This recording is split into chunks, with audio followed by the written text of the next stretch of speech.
നമസ്കാരം. കഴിഞ്ഞ വർഷം പഹൽഗാം ഭീകരാക്രമണത്തെ തുടർന്ന് ഇന്ത്യയും പാകിസ്ഥാനും തമ്മിലുള്ള ബന്ധം സംഘർഷഭരിതമായി നിൽക്കവേ അന്ന് മെയ് 7-ന് കേന്ദ്രം മോക്ക് ഡ്രില്ല് നടത്താനായിരുന്നു സംസ്ഥാനങ്ങൾക്ക് നിർദ്ദേശം നൽകിയിരുന്നത്. ഇന്ത്യ തിരിച്ചടിക്കാൻ തയ്യാറെടുക്കുന്നുവെന്ന പ്രതീതി മാത്രമായിരുന്നു അന്ന് കേന്ദ്രത്തിൻ്റെ ആ നിർദ്ദേശത്തിനുണ്ടായിരുന്നത്. സ്വാഭാവികമായും അന്ന് എല്ലാവരുടെയും ശ്രദ്ധ അതിലേക്ക് മാത്രമായി. എന്നാൽ പിറ്റേന്ന് തന്നെ അർദ്ധരാത്രിയിൽ രാജ്യം ഗാഠനിദ്രയിലായിരുന്ന സമയത്ത് ഇന്ത്യ ശക്തമായി മറുപടി നൽകി. സമീപ വർഷങ്ങളിൽ ഇന്ത്യ നടത്തിയ ഏറ്റവും ശക്തമായ പ്രതികാരാക്രമണങ്ങളിലൊന്നായി അത് മാറുകയും ചെയ്തു. ഏകദേശം സമാനമായ തന്ത്രമാണ് ഇറാന് മറുപടി നൽകാൻ ഇസ്രയേലും പയറ്റിയത്. അതായത് അവർക്കൊരു സുരക്ഷിതത്വ ബോധം നൽകി പ്രതികരിക്കാൻ പോലും അവസരമുണ്ടാക്കാതെ ശക്തമായി കടന്നാക്രമിച്ചു. ശനിയാഴ്ച ആയത്തുള്ള അലി ഖമേനിയെ വധിക്കാൻ നടത്തിയ സംയുക്ത ഇസ്രായേൽ-US ഓപ്പറേഷൻ വർഷങ്ങളുടെ തയ്യാറെടുപ്പിലൂടെയാണ് നടപ്പിലാക്കിയത്. ഇതിന്റെ ഭാഗമായി ടെഹ്റാനിലെ ട്രാഫിക് ക്യാമറ ശൃംഖലകൾ ഹാക്ക് ചെയ്യുകയും വാർത്താവിനിമയ സംവിധാനങ്ങൾ തടസ്സപ്പെടുത്തുകയും ചെയ്തിരുന്നു. പരമോന്നത നേതാവിനെയും മറ്റു ഉന്നത ഉദ്യോഗസ്ഥരെയും അപ്രതീക്ഷിതമായി ആക്രമിക്കാനാണ് ഈ നീക്കം നടത്തിയത്. അവർക്ക് പ്രതികരിക്കാനോ രക്ഷപ്പെടാനോ സമയം നൽകാതിരിക്കുകയായിരുന്നു ഇതിന്റെ പ്രധാന ലക്ഷ്യം.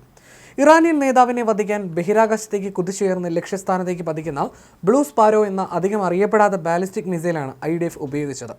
ആക്രമണത്തിന്റെ അവസാന നിമിഷങ്ങളിൽ ഇറാന്റെ നേതൃത്വത്തെ അപ്രതീക്ഷിതമായി പിടികൂടാൻ IDF-ഉം US-ഉം ചേർന്ന് ഒരു തന്ത്രപരമായ നീക്കം തന്നെ നടത്തി. ടെൽ അവീവിലെ IDF-ന്റെ പ്രധാന സൈനിക കേന്ദ്രത്തിന് ചുറ്റുമുള്ള പ്രവർത്തനങ്ങൾ വർദ്ധിക്കുന്നത് കണ്ടാൽ ഒരു വലിയ സൈനിക നീക്കം ഉടൻ ഉണ്ടാകുമെന്ന് ഇറാന് സൂചന ലഭിക്കുമെന്ന് അവർ കരുതിയിരുന്നു. ഇത് മറികടക്കാൻ ഒരു ചതിക്കുഴി തന്നെ അവർ ഒരുക്കി.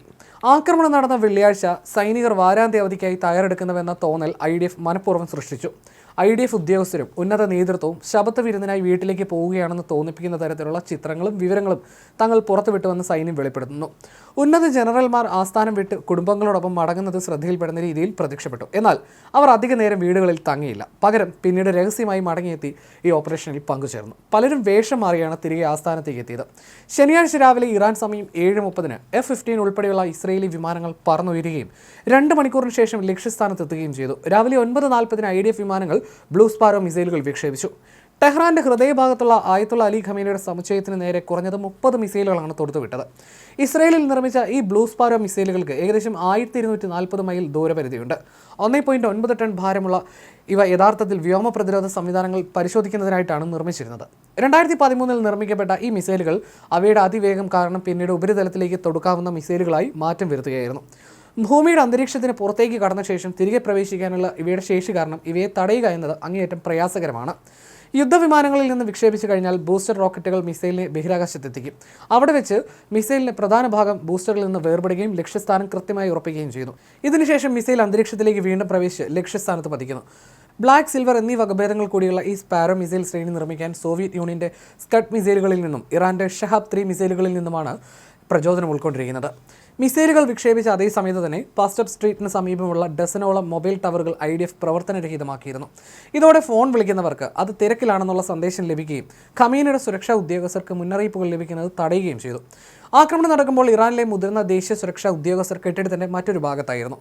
ടെഹ്റാനിലുണ്ടായ ഈ ആക്രമണത്തിൽ 2 ഉന്നത സൈനിക നേതാക്കളായ rear admiral Ali Shamkhani, IRGC commander major general Mohammad Pakpour എന്നിവരും കൊല്ലപ്പെട്ടു. കൂടാതെ ഖമേനിയുടെ മകൾ, പേരക്കുട്ടി, മരുമകൻ എന്നിവരും ഈ സ്ഫോടനത്തിൽ കൊല്ലപ്പെട്ടു. ഇറാന്റെ പരമോന്നത നേതാവിന്റെ ഭാര്യ 79-കാരിയായ മൻസൂറെ കൊജസ്തെ ബാഗോസാദയും ഈ ആക്രമണത്തിൽ കൊല്ലപ്പെട്ടു. മുൻ ഇറാനിയൻ പ്രസിഡന്റ് മഹ്മൂദ് അഹമ്മദി നജാദും വധിക്കപ്പെട്ടവരിലുണ്ട്.